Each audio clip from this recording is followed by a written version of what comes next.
Imaginez passer des décennies à construire quelque chose dont tout le monde se moque.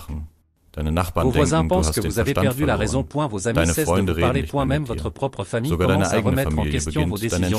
Et pourtant, chaque jour, vous continuez à construire parce que vous croyez en quelque chose que ne voit pas. Vous voyez la tempête arriver bien avant que les nuages n'apparaissent. Ce n'est pas seulement du travail acharné. C'est de la foi. C'est l'histoire de Noé. Mais cette histoire ne parle pas seulement d'un bateau, ni de deux animaux marchant côte à côte. Elle parle de ce genre de persévérance qui n'a pas besoin d'applaudissements. Elle parle de la confiance en un plan alors que le monde autour de vous s'effondre. Et aujourd'hui, au milieu de nos propres tempêtes, c'est peut-être l'histoire que nous avons le plus besoin d'entendre.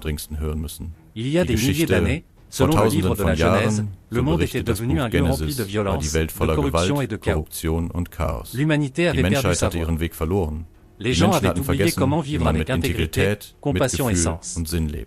Et au milieu de tout cela, il y avait un homme qui marchait encore sur un autre chemin, Noé. Ce n'était ni un roi ni un guerrier. Il ne commandait pas d'armée et n'écrivait pas de loi. Il écoutait simplement.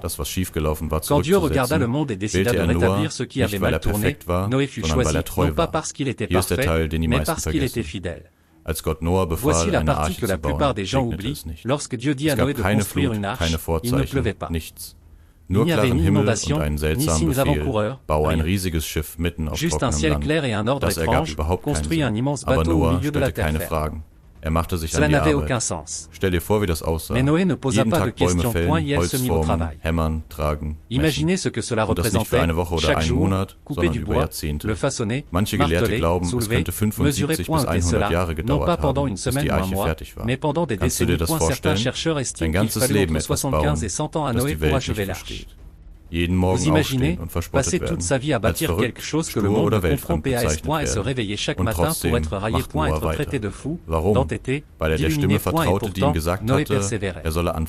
Pourquoi? Parce qu'il faisait confiance à la voix qui lui avait dit de commencer. Parce qu'il croyait en un but que personne d'autre ne pouvait voir. C'est ça, la foi.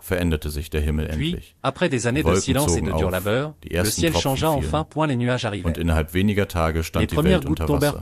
Et en quelques jours, le monde fut recouvert d'eau. Tout fut effacé, sauf ce qui se trouvait dans l'arche. L'ironie est puissante. Ce qui avait fait rire les gens, l'arche, fut la seule chose qui les aurait sauvés. Ce qui paraissait insensé devint sagesse. Ce qui semblait lent devint force.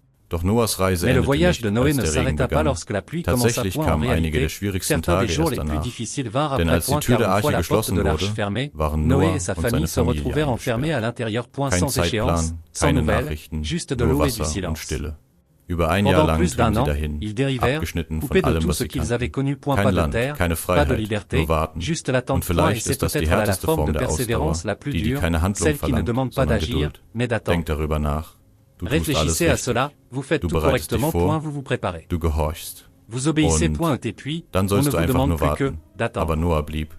Et pourtant, Noé resta. Et elle ne sauta pas du bateau. Et elle ne força pas la porte. Et elle eut confiance que, tout comme la pluie était venue au moment prévu, la terre réapparaîtrait aussi au moment voulu. Et finalement, ce fut le cas. Les eaux commencèrent à baisser. L'arche toucha terre. Et un jour, une colombe revint avec une feuille d'olivier. La vie renaissait. La tente était terminée.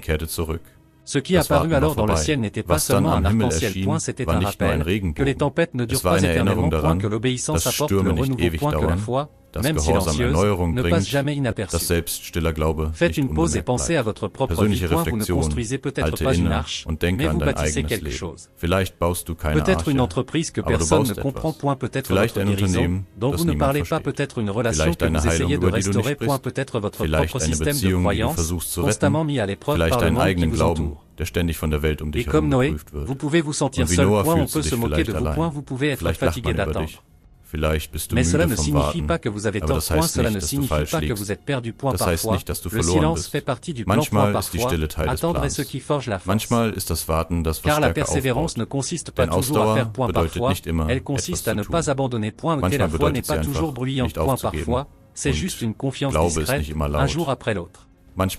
S'il y a une chose que l'histoire de Noé nous enseigne, c'est ceci: vous n'avez pas besoin de voir la pluie pour commencer à construire. Vous n'avez pas besoin d'applaudissements pour rester obéissant. Vous n'avez pas besoin d'être compris pour avoir raison. Alors, quelle que soit votre arche, continuez à la construire. Même lorsque le ciel est clair. Même lorsque les gens ne comprennent pas. Même lorsque les progrès sont lents. Et si vous êtes déjà dans votre arche, que vous vous sentez bloqué, enfermé, que rien ne semble avancer. Tenez BON, point, et la pluie cessera, point, l'eau se retirera, point, et la colombe reviendra, point, et la porte s'ouvrira. Et de l'autre côté de cette tempête, vous marcherez dans un monde renouvelé, point, pas seulement autour de vous, mais en vous.